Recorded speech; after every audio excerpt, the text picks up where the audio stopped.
কামৰূপৰ বাগতাৰ জগধাত্ৰী পূজা মণ্ডপৰ সভাগৃহৰ আধাৰশিলা স্থাপনত ৰাজ্যিক বিজেপিৰ সভাপতি ভৱেশ কলিতা। কা আন্দোলনৰ বিৰোধিতা কৰা কংগ্ৰেছ দলে বাংলাদেশত হিন্দু নিৰাপত্তা বিচাৰি কৰা প্ৰতিবাদ হাস্যকৰ বুলি মন্তব্য প্ৰদেশ বিজেপিৰ সভাপতি ভৱেশ কলিতাৰ। অখিল গগৈৰ সন্দৰ্ভত প্ৰতিক্ৰিয়া প্ৰকাশ কৰি বিজেপিৰ ৰাজ্যিক সভাপতিগৰাকীয়ে কয়, অখিল গগৈৰ আশীৰ্বাদ আমাক নালাগে।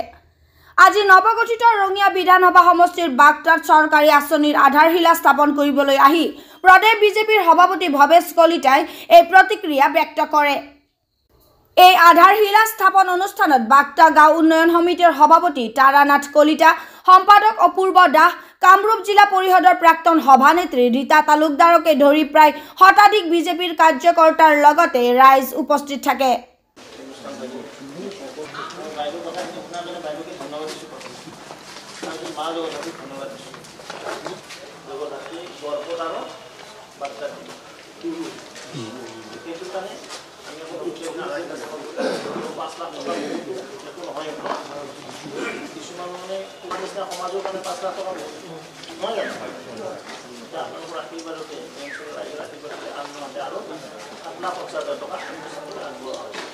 আজি আমি প্ৰথমে বৰম্বৈ হাইস্কুলৰ বৰম্বৈ যি আঞ্চলিক হাইস্কুল আছে তাত বাউণ্ডেৰী ৱালৰ কামৰূপ জিলা পৰিষদৰ ফাণ্ডেৰে 5 লাখ টকা আধাৰশিলা স্থাপন কৰিলোঁ।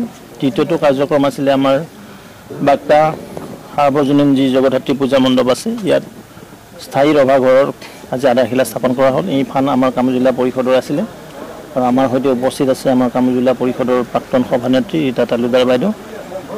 আমাৰ বাইদেউ এই দুটো বহুত মৰম কৰিলে, মই ধন্যবাদ দিছোঁ আৰু মই নিজাকৈ আৰু 7,50,000 টকা এই অনুষ্ঠানটোত আগবঢ়াইছোঁ।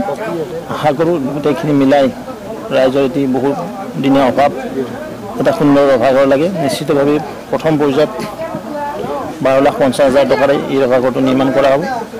দ্বিতীয় পৰ্যায়ত যিখিনি কাম বাকী থাকে সেইখিনি কাম আমি পৰৱৰ্তী সময়লৈ লৈ যাম আৰু বহুদিন ধৰি এই অঞ্চলৰ ৰাইজ এই তেওঁলোকৰ আধ্যাত্মিক কেন্দ্ৰস্থলী আৰু ইয়াতে মা জগধাত্ৰীক তেওঁলোকে প্ৰতি বছৰে শৰতৰ কালত পূজা অৰ্চনা ভাগি আগবঢ়ায়। পূজা মণ্ডপটো সুন্দৰ হৈছে, ইয়াত অফিচো আছে, ভোগঘৰ আছে, কিন্তু মেইন ৰভাঘৰটো অলপ অৱস্থা বেয়া আছিলে আৰু সেই কথা চিন্তা চৰ্চা কৰি মই এইবেলি নহয় তাৰ আগৰ বছৰতে এই পূজাত আহিছিলোঁ আৰু ৰাইজৰ মাজত এটা আপিল আছিলে, এনেকুৱা আপিল যে তাত কিছু আৰ্থিক অনুদান লাগে আৰু আমি ঘোষণা কৰিছিলোঁ যে কিছু আৰ্থিক এছিষ্টেঞ্চ আমি দিবলৈ সক্ষম হ'ম। নিশ্চিতভাৱে আজি ৰাইজৰ আগত এইখিনি কথা অৱগত কৰিলোঁ, যিহেতু মোৰ সমষ্টিৰ অন্তৰ্ভুক্ত হ'ল আৰু মই সঘনাই এই অঞ্চলত আহি থাকোঁ। আজি নহয়, আজিৰ পৰা 20 বছৰ আগৰে চিনাকি এই অঞ্চল, আহিও ভাল লাগে। এই অঞ্চলৰ ৰাইজ সংস্কৃতিবান, এই অঞ্চলৰ ৰাইজ ধৰ্মপ্ৰাণ আৰু সকলো দিশতে আগবাঢ়ি যায়। যদিও আমি গাঁৱতেই বাস কৰোঁ, গাঁৱৰ উন্নয়ন হ'লে সকলো উন্নয়ন হ'ব। ইংৰাজীত এটা কথা কৈছে যে rural development is real development. যেতিয়া গাঁৱৰ প্ৰকৃত উন্নয়ন হ'ব তেতিয়া আমি উন্নয়নটো প্ৰতিফলিত হয়। আৰু মাননীয় মুখ্যমন্ত্ৰী মহোদয় আৰু ডাবল ইঞ্জিনৰ চৰকাৰ মাননীয় প্ৰধানমন্ত্ৰী ডাঙৰীয়াও কৈছে যিমান পাৰি আমি গাঁৱৰ উন্নয়নৰ কাৰণে গুৰুত্ব দিব লাগে আৰু সেই নিমিত্তে এই বাগতা গাঁওখন ইতিমধ্যে আদৰ্শ গ্ৰাম যোজনাত সোমাইছে, আগি ভিলেজ বুলি কয়, তাৰো কিছু কম্পনেণ্টৰ কাম কৰিছে। সেইটো কামো আজি দেখিলোঁ 5 লাখ টকা দিছিলে। মই বৰ আগন্তুক দিনতো ইয়াত আৰু কিছু পইচা দি ইয়াৰ যিখিনি মিনিমাম আন্তঃগাঁথনি বুলি কয়, মিনিমাম ইনফ্ৰাষ্ট্ৰাকচাৰ আমি দিবলৈ সক্ষম হ'ম আৰু সেই নিমিত্তে ইয়াত আজি উপস্থিত হৈছিলোঁ। খবৰ ওলাইছে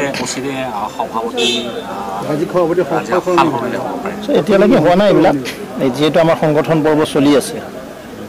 আমাৰ ইতিমধ্যে অহা পৰহিৰ পৰা 6 তাৰিখৰ পৰা মণ্ডল কমিটি গঠন হ'ব 15 তাৰিখলৈকে। ঠিক তেনে 16 তাৰিখৰ পৰা 30 নৱেম্বৰলৈকে 30 ডিচেম্বৰলৈকে ই গঠন হ'ব আমাৰ জিলা সমিতি।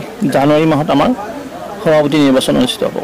দাদা, অখিল গগৈয়ে হুংকাৰ দিছে যে 26ত বিজেপি চৰকাৰ হ'ব নিদিয়ে, বিজেপি আৰু অখিল গগৈৰ আশীৰ্বাদ নালাগে নহয় বিজেপি চৰকাৰ কৰাৰ কাৰণে। তেওঁক কোনে সুধিছে তেওঁৰ আশীৰ্বাদ লাগে বুলি? মই ভবাই নাছিলোঁ তেওঁ যে আশীৰ্বাদ দিয়ে বিজেপিক। আজি ছাৰ কংগ্ৰেছকে ধৰি বিভিন্ন দল সংগঠনে বাংলাদেশী হিন্দুৰ সুৰক্ষাৰ কাৰণে প্ৰতিবাদ সাব্যস্ত কৰিছে। ভাল কথা, ভাল কথা। মই আপোনালোক ব্যৰ্থ বুলি কৈছে, বিজেপি চৰকাৰ ব্যৰ্থ হৈছে। তেওঁলোকে নাজানে নহয় কংগ্ৰেছৰ ভুল নীতিৰ কাৰণে বাংলাদেশত এই অৱস্থা হৈছে। কাৰ কিয় তেওঁলোকে ছাপোৰ্ট নকৰে সুধিবচোন তেতিয়াহ'লে। কাৰ কি কাৰণে অনা হ'ল যে জ্বলন্ত জীৱন্ত উদাহৰণ এতিয়া গম পালেনে যে বাংলাদেশত আজি মঠ মন্দিৰ থাকিব নোৱাৰে তাত সনাতন সংস্কৃতিৰ ওপৰত যিটো অত্যাচাৰ চলি আছে ইভন পাকিস্তানত আছিল হিন্দু মানুহ এই দেশখন ধৰ্মভিত্তিত বিভাজন হৈছিল মই আজি ক'লোঁ সকলোৱে জানে কিন্তু কংগ্ৰেছে এই কথাটো বিশ্বাসত নলয় আস্থাত নলয় কংগ্ৰেছে কেৱল এপিচমেণ্ট পলিটিক্স কৰিছিল আৰু সেইকাৰণে কংগ্ৰেছৰ অৱস্থা এনেকুৱা হ'ল মহাৰাষ্ট্ৰৰ যি মুখ্যমন্ত্ৰী যে অচল অৱস্থা আজিও হোৱা নাই মহাৰাষ্ট্ৰৰ কথাটো আমি ঢুকি নাপাওঁ দাদা যিটো ৰাষ্ট্ৰীয় নেতৃত্ব আছে তেওঁলোকে ঠিক কৰিব আৰু তাত কোনো ক্ৰাইচিছো নাই মুখ্যমন্ত্ৰী পাতিব পৰা নাই কিয় নাপাতিব কোনে পাতিব তেতিয়াহ'লে আমাৰে চৰকাৰ যিটো তাত চৰকাৰ আমাৰ চলিয়ে আছে বুজি পাইছেনে আজি নেতা নিৰ্বাচন কৰিব কাইলৈ আমাৰ বিধানসভাৰ বৈঠক আছে পৰ্যায়ক্ৰমে যায়তো বস্তুবিলাক